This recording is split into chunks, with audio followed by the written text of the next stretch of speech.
வணக்கம் and welcome to amazing fact. இந்த வீடியோல நம்ம பார்க்க போறது எரிமலை எப்படி வெடிக்குது அப்படிங்கறத தெரிஞ்சுக்க போறோம். அதுக்கு முன்னாடி நம்ம பார்க்க வேண்டியது என்ன அப்படின்னா பூமியை பத்தி கண்டிப்பா தெரிஞ்சுக்கணும். பூமியில 3 அடுக்குகள் இருக்குங்கிறது நமக்கு தெரிஞ்ச விஷயம் தான். அதாவது கோர், மேண்டில், கிரஸ்ட். கோர் அப்படின்னா உள்ளடுக்கு, அடுத்தது கவசம், அதுக்கடுத்து இருக்கிறது மேலடுக்கு. கோரை 2 பகுதியா பிரிக்கிறாங்க. அதாவது இன்னர் கோர் அப்புறம் அவுட்டர் கோர். அந்த கோர்ல கிட்டத்தட்ட பாத்தீங்கன்னா 5000 டிகிரி செல்சியஸ் வெப்பநிலை நிலவுது. அதே மாதிரி அடுத்ததா இருக்கிறது மேண்டில். மேண்டல்ல என்ன இருக்கு அப்படின்னா பாறை தான். ஆனா பாறை வந்து உருகிய நிலையில இருக்கு. ஏன் அப்படின்னா அந்த இடத்துல 1000 டிகிரி செல்சியஸ் நிலவுது. இந்த வெப்பநிலை தாங்காம அங்க இருக்கிற பாறை ஒரு உருகிய நிலையில இருக்கு. அடுத்ததா பாத்தீங்கன்னா கிரஸ்ட் அப்படின்னா என்னன்னா மேல் அடுக்கு அப்படிங்கிறாங்க. அதுக்கு இன்னொரு பேருன்னு பாத்தீங்கன்னா டெக்டானிக் அடுக்குகள் அப்படிங்கிறாங்க. அந்த டெக்டானிக் அடுக்குகள்ங்கிறது கிட்டத்தட்ட 2 பகுதியா இருக்கு மேலாப்ல. ஃபர்ஸ்ட் பாத்தீங்கன்னா கடல்னு சொல்லலாம், இன்னொன்னு வந்து நிலப்பரப்பு. நமக்கே தெரிஞ்ச விஷயம் தான், ஒண்ணு நீர்பரப்பா இருக்கும் இல்லைன்னா நிலப்பரப்பா இருக்கும். கடல் பரப்புல பாத்தீங்கன்னா பாறைகள் வந்து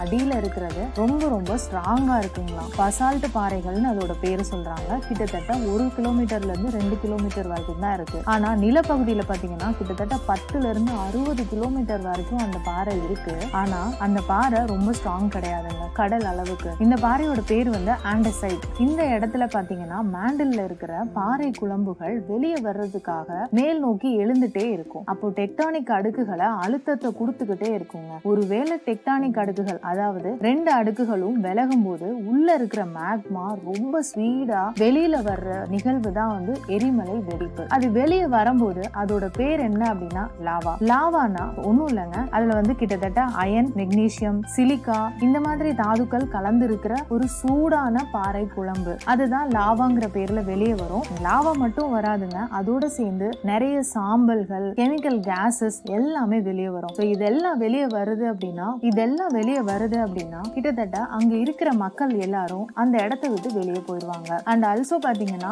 விமானத்தையும் வந்து தடை பண்ணிடுவாங்க அப்படின்னு சொல்றாங்க. ஏன்னா அந்த இடம் ஃபுல்லாவே புகைமூட்டமா இருக்கும். அதனால பிளைட் பறக்க முடியாது அப்படிங்கறதுனால அந்த சைடு ஃபுல்லாவே பிளைட்டை கேன்சல் பண்ணிடுவாங்களாம். அடுத்ததா பாத்தீங்கன்னா டைப்ஸ் ஆஃப் வால்கனோஸ் பார்க்கலாம். கவச எரிமலை, ராட்சத எரிமலை, சுழல் வடிவ எரிமலை, ஆழ்கடல் எரிமலை, புதைசேற்று எரிமலை, உறைபனி எரிமலை, பல வகைகள்ல இருக்கு. கவச எரிமலைனா ஒண்ணும் இல்லைங்க, ஒரு வளைந்த நிலப்பரப்பு தான். அப்ப வளைந்த நிலப்பரப்புல அப்படிங்கும்போது மேக்மா வெளியே வந்தாலும் ஒரு பிரச்சனையும் இல்ல. வெளியே வர மேக்மா குளிர்விக்கப்பட்டு அங்க ஒரு சின்ன பாறையா மாறுமே தவிர வேற எந்த பாதிப்பும் நமக்கு ஏற்படுத்தாது. ராட்சத எரிமலை இது மட்டும் வெடிச்சது அப்படின்னா கண்டிப்பா நமக்கு பெரிய ஆபத்தை உருவாக்கும். அதாவது கூம்பு வடிவத்துல இருக்குங்க இந்த எரிமலை. இதுக்குள்ள இருந்து வர்ற மேக்மா பயங்கர போர்ஸ்ஃபுல்லா ஸ்பீடா வெளியில வருங்க. அந்த லாவா கிட்டத்தட்ட 1000 கிலோமீட்டர் வரைக்கும் ஸ்ப்ரெட் ஆகும்னு சொல்றாங்க. அடுத்ததா பாத்தீங்கன்னா சுழல் வடிவ எரிமலை. அதுல வாய்ப்பரப்பு எப்படி இருக்கும் அப்படின்னா வட்ட வடிவத்துல இருக்குங்க, நடுவுல இருக்கும். அடுத்ததா பாத்தீங்கன்னா ஆழ்கடல் எரிமலை. ஆழ்கடல்னா கடலுக்கு நடுவுல எரிமலை வெடிச்சு வெளியே வர்றது. பட் கடலுக்கு நடுவுல எரிமலை வெடிக்குது அப்படின்னா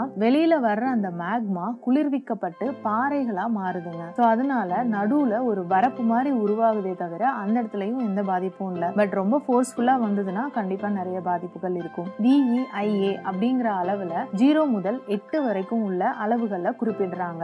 7 வரைக்கும் வந்துச்சுன்னா கண்டிப்பா நார்மல் தான் அப்படிங்கிறாங்க. ஒருவேளை 8ங்கிறது பதிவாச்சு அப்படின்னா கிட்டத்தட்ட அது சூப்பர் வால்கனோஸ் அப்படிங்கிறாங்க. அடுத்ததா எந்தெந்த எரிமலை எங்கெங்கெல்லாம் பாதிப்பு ஏற்படுத்துதுங்கிறத பார்க்கலாம். ஜப்பான்ல பாத்தீங்கன்னா சக்குராஜிமா அப்படிங்கிற ஒரு எரிமலை இருக்கு. அது கிட்டத்தட்ட 1914ல அது வெடிச்சு பயங்கர பாதிப்பை ஏற்படுத்தியிருக்கு அப்படிங்கிறாங்க. அடுத்ததா பாத்தீங்கன்னா ஐஸ்லாண்ட்ல இருக்கிற கிரீன்ஸ்வர்த் ரொம்ப ஆபத்தான எரிமலைனா அதை தான் சொல்றாங்க. இது எப்ப வெடிக்கும்னு கெஸ் பண்ணவே முடியாத அளவுக்கு இருந்துட்டு இருக்கு அப்படிங்கிறாங்க. அடுத்ததா பாத்தீங்கன்னா பழைய மும்பை அப்படிங்கிற இடத்துல வெசுவஸ் அப்படின்னு ஒரு எரிமலை இருக்கு. அந்த காலத்துல அந்த மும்பையை பாதியா அழிச்ச பெருமை அதுக்கு சேரும்னு சொல்றாங்க. கிட்டத்தட்ட 20 வருஷத்துக்கு ஒரு முறை வெடிக்கக்கூடிய இந்த எரிமலை 1944ல வெடிச்சதுக்கு அப்புறம் இன்னைக்கு வரைக்கும் திருப்பி வெடிக்கவே இல்லை, ரொம்ப சைலண்டா இருக்குன்னு எல்லாருமே சொல்லிட்டு இருக்காங்களாம். அதே மாதிரி கொலம்பியால இருக்கிற கேலரஸ் 1993ல வெடிச்சிருக்கு. அந்த டைம்ல ஒரு 6 சயின்டிஸ்ட் அந்த இடத்துல டெஸ்ட் பண்றதுக்காக போயிருக்காங்க. அவங்களும் அதே இடத்துல இறந்திருக்காங்க. அடுத்ததா ரொம்ப ஆபத்தானது ஒரு என்ன அப்படின்னா ஹவாய் தீவுல இருக்கு மவுனா லாவோ. இது வந்து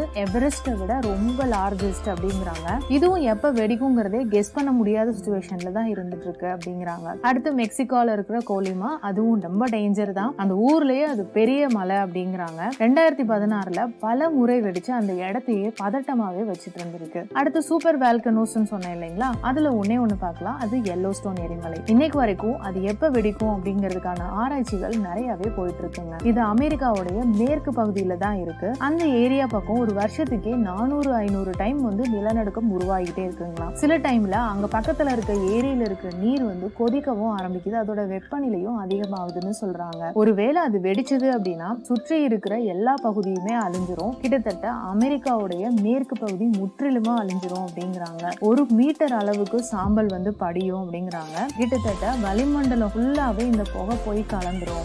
கலந்தது அப்படின்னா சூரிய ஒளி நம்ம பூமிக்கு வரதையே இது தடை பண்றதுக்கு சான்சஸ் இருக்கு அப்படின்றாங்க. கிட்டத்தட்ட 70,000 வருஷத்துக்கு முன்னாடி வெடிச்ச இந்த எரிமலை இப்ப வரைக்கும் திருப்பி வெடிக்கல. ஒருவேளை வெடிச்சாலும் இன்னும் 1000 வருஷம் கழிச்சுதான் வெடிக்கலாம்னு சொல்லி சயின்டிஸ்ட் கெஸ் பண்ணிருக்காங்க. அதுக்கு அடுத்து இருக்கிற சில உருங்கும் எரிமலைகள், அதாவது செயல்பாட்டுல இல்லாத எரிமலைகளை பத்தி பார்க்கலாம். இந்தியால இருக்கிற பாரன்தீவ்ல ஒரு எரிமலை இருக்குங்க. அதுவும் இதுவரைக்கும் அமைதியா தான் இருக்கு. அடுத்ததா கிளிமஞ்சாரோ, அந்த எரிமலையும் இதுவரைக்கும் எந்த செயல்பாட்டிலையும் இல்ல. உலகிலேயே முதல் மனிதன் தோன்றிய இடம் அதுன்னு சொல்றாங்க. ஆனா ஒரு காலகட்டத்துல பயங்கரமா வெடிச்சிருக்குன்னு சொல்றாங்க. அடுத்ததா அந்தமான்ல இருக்க நார்கண்டம், அதுவும் இதுவரைக்கும் உறங்கும் எரிமலையா தாங்க இருக்கு. தமிழ்நாட்டுல எரிமலை இருக்கான்னு ஒரு சந்தேகம் இருக்கும் இல்லைங்களா? கண்டிப்பா இருக்குங்க. அதான் நம்ம திருவண்ணாமலை. ஒரு காலகட்டத்துல அது வெடிச்சிட்டு தான் இருந்திருக்கு. பட் இப்போ அது உறங்கும் எரிமலையா தான் நம்ம தமிழ்நாட்டுல இருந்துட்டு இருக்குங்க. இந்த வீடியோ உங்களுக்கு பிடிச்சிருந்ததுன்னா லைக் பண்ணுங்க, ஷேர் பண்ணுங்க, மறக்காம அமேசிங் ஃபேக்ட்ஸுக்கு சப்ஸ்கிரைப் பண்ணுங்க. தேங்க்யூ.